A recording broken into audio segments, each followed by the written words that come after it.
The UK boasts more Nobel Prize winners than any country except the US. We dominate the global pop music charts. We even dominate, I saw the market in Hollywood superheroes, with British actors playing both Spider-Man and Superman. Under this government, we have an economy. I'm going to take credit for it in Europe.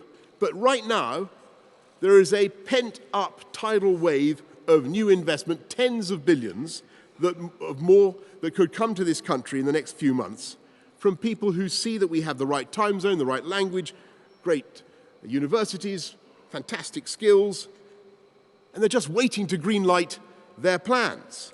And if we could get Brexit done, we could end their uncertainty. And let me make no bones about it, one of the most important reasons for voting Conservative and to help us to get a working majority is that we can get Brexit done now. We have a deal. We have a great deal. It's ready to go. Just add water. Stir in pot. It's there. The skeptics said it couldn't be done, and they were totally wrong. This deal allows us to maximise all the opportunities of Brexit, from free ports to free trade deals, from cutting VAT on tampons to banning the cruel export of live animals. We can take back control of our money, our borders, our laws. We can take back control of our immigration system and decide democratically who gets to come here for the good of the UK economy. And it gives business complete stability and certainty as we make the transition in January and come out. And the best thing, as I say, is that it's done, it's complete, it's ready to go. It's the Blue Peter deal. Here's one I made earlier. All we need is a working majority. All we need is a working majority in Parliament to make Parliament work. Just 9 more seats. Just 9 more seats, and we can deliver Brexit in January and get Parliament working for you, and unleash the potential of the whole country and get on with our agenda. And the only thing that held up that deal in Parliament, you may remember, and tripped us up at the final hurdle was, yes, I'm afraid to say it, Jeremy Corbyn and the Labour Party. And what exactly does Corbyn want? What would he do in the Corbyn-Sturgeon coalition that would actually, that I think is his only means of forming a government in this country, his only path to power? Well, if only we knew what he would do. The only hard crouton of fact in the great minestrone of muddle that constitutes Labour's Brexit policy is that he wants more delay, turning 2020 into a year of 2 referendums, as Nicola Sturgeon confirmed today. One on Scotland, on which Corbyn's position is veiled in mystery. Does he want to protect the Union, or would he join Nicola Sturgeon in trying to break up the most successful political partnership of the last 300 years? Who knows?